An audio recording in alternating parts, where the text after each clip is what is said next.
L'ancienne civilisation égyptienne a laissé de nombreuses énigmes qui remettent toujours en question notre compréhension moderne. Des anciens observatoires astronomiques qui révèlent la connaissance surprenante des Égyptiens sur les étoiles, à la mystérieuse recherche de la tombe de Cléopâtre, chacune de constatations nous rapproche de démêler les énigmes de cette civilisation légendaire. Accompagnez-nous pour explorer certaines des découvertes les plus étonnantes qui défient ce que nous pensions savoir sur le passé. Numéro 1. Le secret du calendrier lunaire, un héritage égyptien. Pourquoi est l'an 365 jours?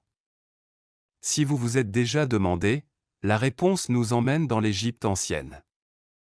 Ce sont eux qui ont conçu le premier calendrier solaire avec le même nombre de jours que nous avons utilisé aujourd'hui. Mais avant cela, il y a plus de 5000 ans, les Égyptiens ont déjà utilisé un autre calendrier, basé sur la Lune. Cela a divisé l'année en 12 mois, chacun avec 29 ou 30 jours, à commencer par la nouvelle Lune. Le résultat? Un an plus court que celui actuel, avec une différence d'environ 10 ou 11 jours. Pour compenser, tous les 2 ans, ils ont ajouté un mois supplémentaire. Pouvez-vous imaginer avoir un 13e mois de l'année? Même lorsqu'ils ont adopté le calendrier solaire, leur version n'était pas comme la nôtre. Au lieu de 4 stations, ils n'en avaient que 3, celui des inondations, celle de la plantation et de l'été. Après tout, en Égypte, il n'y a jamais eu d'hiver froid ni de Noël blanc. Aujourd'hui, nous pouvons toujours voir des traces de ce calendrier dans les temples anciens, comme Komombo.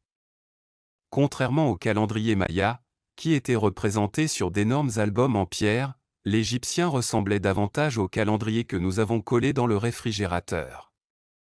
Leurs mois avaient des noms comme Thoth, Mesir et Phaophi, et on célébrait les festivités dédiées à leurs dieux les plus importants, Osiris, Horus, Seth, Isis et Nephti. La chose la plus surprenante est que son système était la base du calendrier grégorien, que nous utilisons aujourd'hui. Bien qu'il ait été introduit en 1582, de nombreux pays l'ont pris pour l'adopter. La Grande-Bretagne, par exemple, n'a fait le changement qu'en 1752 et, quand il l'a fait, il a éliminé 11 jours du calendrier. Le 2 septembre, il a été suivi directement par le 14 septembre. Cet ajustement a également changé le début de l'année du 25 mars au 1er janvier. Imaginez à quel point cela aurait dû être confus de perdre des jours du jour au lendemain. Certains ont même protesté parce qu'ils sentaient qu'ils volaient des jours de salaire. Mais, en fin de compte, tout s'est installé, et aujourd'hui nous continuons à utiliser un calendrier avec des racines dans l'ingéniosité des anciens Égyptiens. Numéro 2. L'observatoire égyptien mystérieux qui change l'histoire. Les anciens Égyptiens avaient une connaissance de l'astronomie si précise qu'elle continue de dérouter les scientifiques modernes.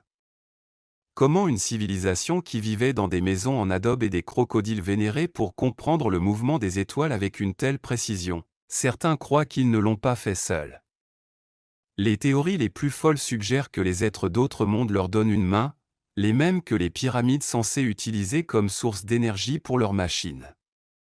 Mais la réflexion apporte ainsi le mérite à l'inconnectivité incroyable de cette civilisation. Aujourd'hui, pour la première fois à l'ère moderne, les archéologues ont trouvé un véritable observatoire astronomique égyptien. Non seulement c'est le plus ancien du genre, mais aussi le plus grand jamais découvert. La constatation s'est produite dans l'ancienne ville de Buto, un peu explorée mais avec des secrets fascinants. Cet observatoire se compose d'un bâtiment en adobe sous la forme de L. Son entrée mène à une plateforme spéciale où, pendant des heures et des heures, un prêtre connu sous le nom d'observateur du ciel a suivi les mouvements du soleil et des étoiles. La chose la plus surprenante est que les prêtres égyptiens n'ont pas utilisé de télescope ni d'outils avancés. Seulement ses yeux et ses connaissances. Comment ont-ils identifié les corps célestes comme du Mercure et des Vénus à l'œil nu? Comment ont-ils différencié les stars de planètes sans la technologie que nous prenons aujourd'hui? Initialement, les chercheurs pensaient avoir trouvé un temple, mais en découvrant des inscriptions liées au temps et à l'astronomie, ils ont compris que c'était quelque chose de beaucoup plus important. Enfin, lorsqu'il a trouvé une gigantesque surveillance du Soleil en pierre, il n'y avait aucun doute, ils étaient avant ce qui pourrait être le premier institut astronomique en Égypte, avec plus de 3000 ans. Le ciel à l'époque était plus clair, sans la pollution lumineuse qui nous empêche aujourd'hui de voir les étoiles clairement. Mais il y a encore des questions sans réponse. Ont-ils utilisé un type d'objectif ou de verre que nous n'avons pas encore trouvé? Comment ont-ils réalisé des calculs aussi précis sans outils avancés? Ce qui est clair, c'est que les anciens Égyptiens étaient beaucoup plus intelligents que nous ne l'imaginons. Et cette découverte pourrait changer tout ce que nous pensions à savoir sa connaissance de l'univers. Numéro 3. Le mystérieux tunnel de Cléopâtre, la dernière piste de sa tombe perdue. En 2022, l'archéologue Kathleen Martinez, de l'Université de Santo Domingo, a fait une constatation qui pourrait changer notre compréhension de l'histoire égyptienne pour toujours. Lors de ses fouilles dans l'ancien temple Taposiri Mania, il a découvert un tunnel souterrain de 1300 mètres de longueur, un chef-d'œuvre de l'ingénierie ancienne. Ce passage, caché à plus de 13 mètres sous terre, a été comparé au célèbre tunnel de Palin en Grèce, un aqueduc de l'île de Samos construit avec une précision incroyable. Mais au-delà de sa complexité architecturale, ce tunnel pourrait être la clé pour trouver le tombeau perdu de Cléopâtre. Depuis plus d'une décennie, Martinez a suivi une théorie qui défie la croyance traditionnelle que Cléopâtre a été enterrée à Alexandrie. Selon ses recherches basées sur des textes anciens, la dernière reine de l'Égypte ptolémaïque aurait pu être enterrée avec son amant, Marco Antonio, dans un temple dédié à l'État islamique, la déesse mère d'Égypte. Tout au long des fouilles de Taposiri Mania, son équipe a trouvé des pièces avec l'image de Cléopâtre, des statues et des artefacts dorés, qui renforcent l'idée que ce site était étroitement lié à la reine. Et maintenant, avec la découverte de ce tunnel, les possibilités de trouver sa tombe sont plus proches que jamais. Cléopâtre VII n'était pas seulement un souverain, mais un stratège politique, un linguiste brillant et une femme d'un grand intellect. Il a parlé de plusieurs langues, dont l'égyptien, le grec, l'hébreu, le latin et l'arabe, ce qui lui a permis de négocier avec des diplomates étrangers et de gouverner efficacement son royaume. Ses connaissances en astronomie, en mathématiques et en pharmacologie ont fait d'elle l'une des figures les plus instruites de son temps. On dit même qu'il a écrit un traité médical avec des remèdes et des formules cosmétiques. Mais au-delà de son intelligence, sa sagesse politique l'a amené à renforcer l'économie égyptienne, à élargir les routes commerciales et à accumuler des ressources clés telles que les céréales. Cléopâtre a été décrit à travers l'histoire comme un symbole du pouvoir, de la beauté et de l'intelligence, une femme qui a mis au défi un monde dominé par les hommes et a laissé une marque indélébile sur l'histoire. Malgré les avancées archéologiques, le tombeau de Cléopâtre reste un mystère non résolu. Cependant, le tunnel Taposiri Mania pourrait marquer à avant et après dans cette ancienne recherche. Si sa tombe était trouvée, ce serait l'une des découvertes les plus choquantes de l'histoire de l'humanité. La question est, sommes-nous sur le point d'assister à la révélation de l'une des plus grandes énigmes du monde antique? Numéro 4. Le Sérapéum de Saqqara. C'est l'un des complexes les plus intrigants et énigmatiques de l'ancienne civilisation égyptienne. Situé dans la vaste nécropole Saqqara, ce complexe souterrain se distingue par ses impressionnantes chambres funéraires et sa construction énigmatique. Le Sérapéum est principalement connu pour ses chambres souterraines, qui abritent d'énormes sarcophagies en granit noir. Certains de ces sarcophagies pèsent jusqu'à 70 tonnes et ont des métiers et une précision exceptionnelle, ce qui a conduit beaucoup à remettre en question les techniques et les outils utilisés dans leur création. La précision avec laquelle ils ont été sculptés et placés sont toujours un mystère, car même la technologie moderne aurait du mal à reproduire de telles réalisations. Le but initial du Sérapéum a fait l'objet de débats entre les archéologues et les universitaires. On pense qu'il a été construit pour abriter les restes des symboles, les animaux vénérés dans la religion égyptienne. Ces taureaux étaient considérés comme des incarnations du dieu Ptah. Après leur mort, ils ont reçu des honneurs funéraires comparables à ceux des pharaons. Le Sérapéum a été sa dernière demeure, un lieu de repos éternel digne de sa divinité. Le complexe a été découvert au XIXe siècle par l'égyptologue Auguste Mariette, qui était fasciné par l'ampleur et l'état de conservation des caméras et des sarcophagies. Au fil des ans, les fouilles ont révélé un vaste réseau de tunnels et de caméras qui s'étendent sur des centaines de mètres sous terre, tous construits avec un niveau de sophistication qui continue de surprendre les experts. En plus de leur fonction funéraire, Certains théoriciens ont proposé que le Sérapéum aurait pu avoir d'autres objectifs, sur la base de sa conception et de la technologie avancée apparente qui suggère sa construction. Certaines théories plus spéculatives suggèrent que cela aurait pu faire partie d'un système de production ou de stockage d'énergie, bien que ces idées ne soient pas largement acceptées dans la communauté scientifique. Comment les anciens Égyptiens ont-ils créé ces structures avec un tel niveau de détail et de précision? Cette question a généré des débats continus sur ses origines. Ces boîtes ne sont pas de simples cercueils en pierre. Chacun est fait d'un seul bloc de granit, un matériau extrêmement difficile à travailler. Certains, avec leur couverture inclus, pèsent jusqu'à 70 tonnes, tandis que les blocs de granit d'origine de ceux qui ont été sculptés étaient probablement dépassés 200 tonnes. Le plus étonnant est la précision de son élaboration. Les coins sont parfaitement carrés et les surfaces si lisses qu'elles semblent rivaliser avec des machines modernes en termes de précision. Pour atteindre ce niveau de précision, en particulier les millénaires, soulève la question, les anciens Égyptiens avaient-ils une technologie plus avancée que nous ne l'imaginons? L'intérieur de ces boîtes est tout aussi impressionnant. Bien que leurs extérieurs soient déjà notables, la perfection à l'intérieur semble encore plus incroyable. Comment ont-ils violé ces énormes blocs de granit avec une telle précision, compte tenu des outils qui auraient à ce moment-là? Les outils de cuivre, généralement attribués aux Égyptiens, n'auraient pas été suffisants. De plus, l'épaisseur uniforme des murs suggère l'utilisation de techniques de mesure sophistiquées, très avancées à son époque. L'uniformité de ces boîtes n'a aucune comparaison avec d'autres appareils égyptiens, qui génèrent encore plus de questions.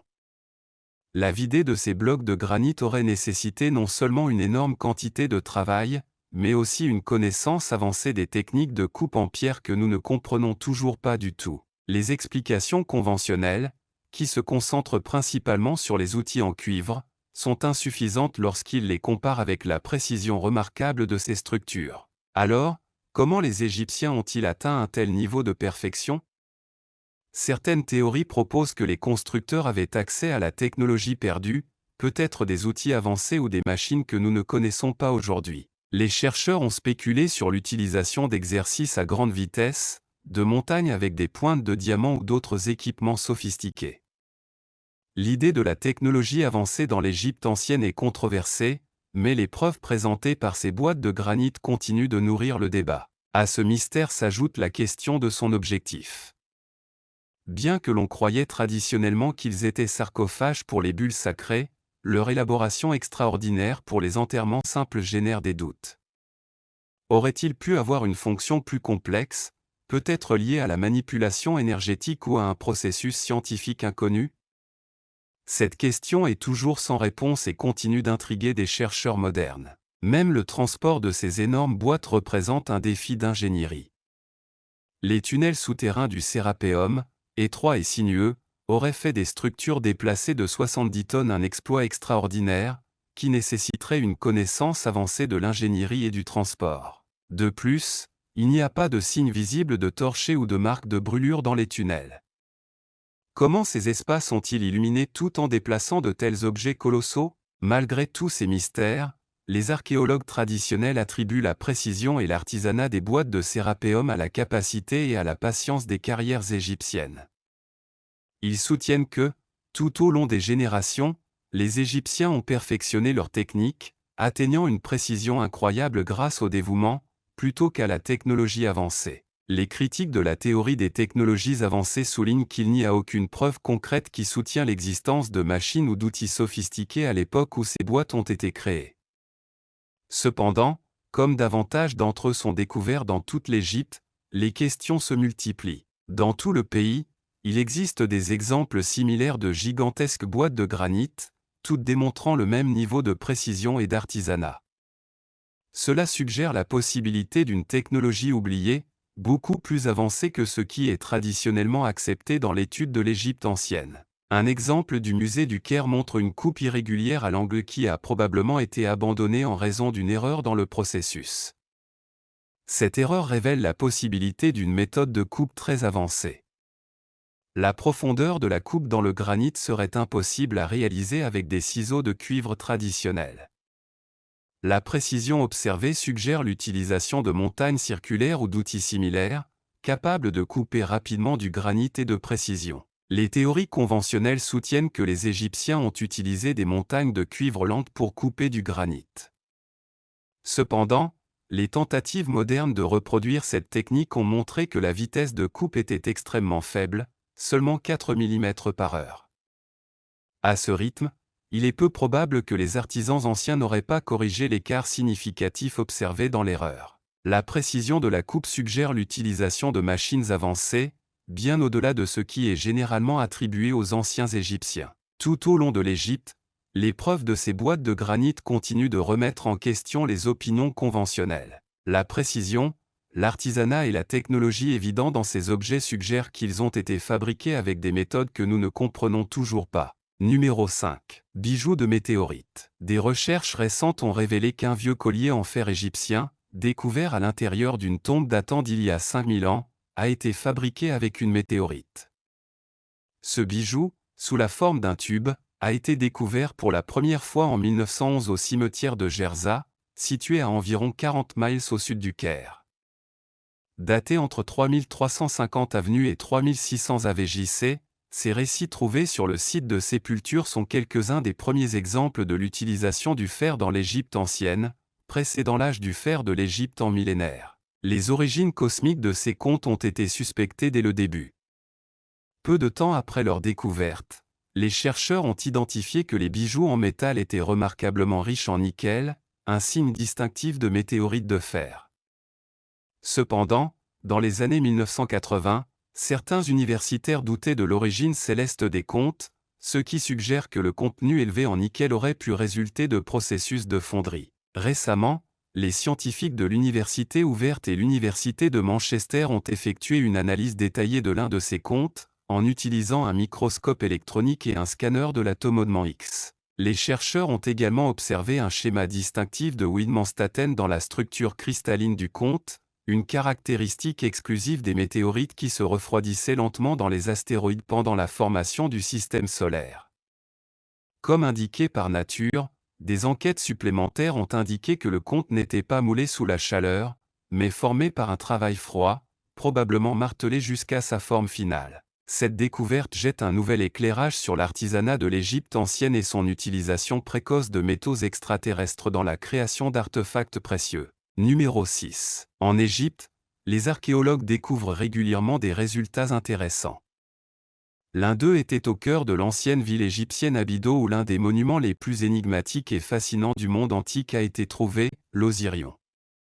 Découvert au début du XXe siècle par les archéologues Flinders Petrie et Margaret Murray, ce temple souterrain est dédié au dieu Osiris, l'une des divinités les plus importantes du panthéon égyptien. L'Osirion se distingue par son architecture unique et mystérieuse. Contrairement à d'autres temples égyptiens, il est construit à un niveau beaucoup plus bas, presque comme s'il était enterré. Ces énormes blocs de granit et sa conception massive rappellent les constructions mégalithiques de Stonehenge, qui a conduit certains chercheurs à spéculer sur leur véritable origine et leur but. L'une des caractéristiques les plus notables d'Osirion est sa pièce centrale, entourée de piliers géants et qui inonde d'eau pendant une grande partie de l'année. Certains croient que les inondations sont intentionnelles et pourraient être liées à la régénération et au rituel de renaissance associé à Osiris, le dieu de la résurrection et de la vie après la mort. L'Osirion présente également des alignements astronomiques et des symbologies intrigantes qui semblent relier le temple au concept de la cosmologie et de la mythologie égyptienne. La précision de sa construction et l'énormité de ses blocs de pierre remettent en question les techniques de construction conventionnelles de l'époque, suggérant une connaissance avancée de l'ingénierie et de l'astronomie. Au fil des ans, Osirion a fait l'objet de nombreuses études et débats parmi les archéologues et les historiens. Certains soutiennent que le temple pourrait être beaucoup plus âgé qu'ils ne le pensaient à l'origine, même prédatif des dynasties pharaoniques connues. Cependant, sa véritable origine reste un mystère.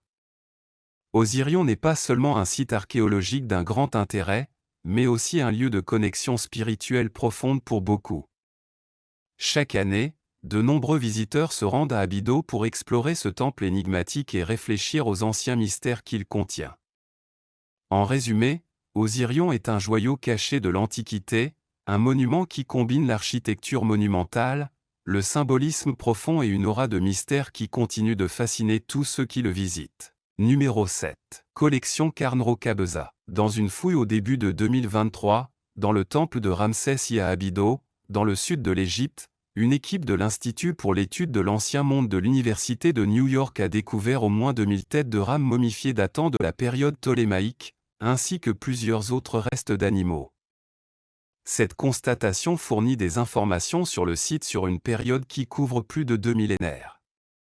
On pense que les têtes de rames momifiées étaient des offrandes votives, indiquant une révérence continue envers Ramsès, environ 1000 ans après sa mort. L'équipe a également trouvé une grande structure palatiale avec des murs d'environ 5 mètres d'épaisseur qui datent de la 6e dynastie de l'Ancien Royaume, ainsi que de plusieurs statues, papyrus, de vieux arbres, de vêtements en cuir et de chaussures.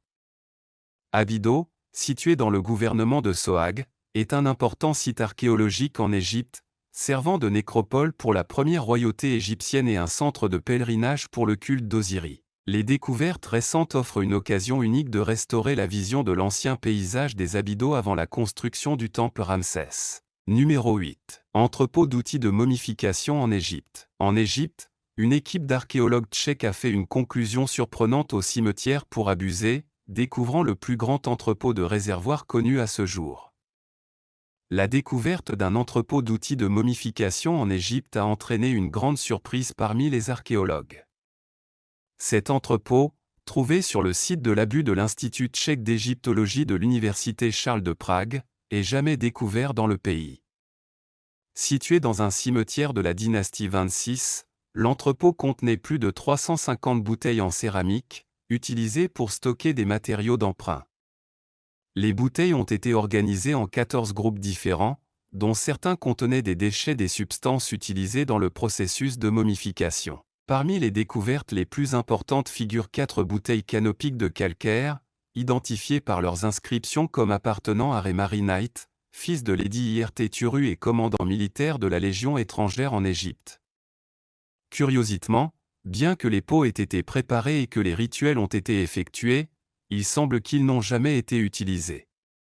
Cela suggère que Remari Knight aurait pu se remettre d'une maladie grave ou que leurs proches n'étaient pas satisfaits du travail d'embaumement effectué. Numéro 9. Anneau d'or avec l'image du dieu Bès. Dans une découverte archéologique remarquable qui rivalise avec l'émotion de toute recherche de trésors, l'Égypte a dévoilé des bijoux en or éblouissants qui remontent à plus de 3300 ans.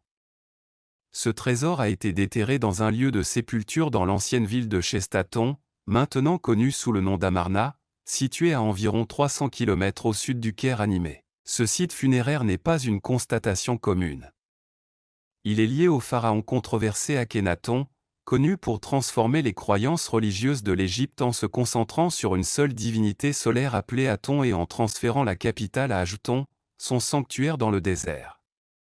Les réformes religieuses des Akhénaton ont ensuite été inversées par son fils Tutankhamon, et la ville de Chestaton a été abandonnée peu de temps après la mort des Akhénaton. Les bijoux récemment découverts comprennent 3 anneaux, dont l'un présente une image enregistrée de Bès, connu sous le nom de dieu du plaisir. Bès, représenté comme un nain, était associé à la musique, au plaisir et à la protection des femmes pendant l'accouchement. Bien qu'il ne soit pas clair qui a été enterré avec ces bijoux ou pourquoi, l'exploration des richesses de l'Égypte ancienne continue d'être une aventure intrigante.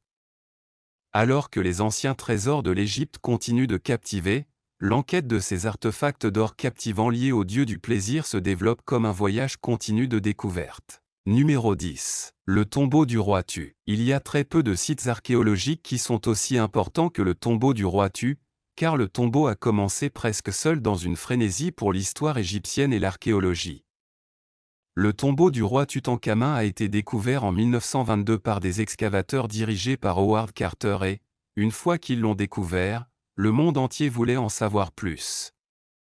Seule l'attention des médias en a fait l'un des dépôts archéologiques les plus médiatisés de l'histoire, et cela conduirait à beaucoup de choses, parmi lesquelles la mention de la malédiction du King Tu a été incluse.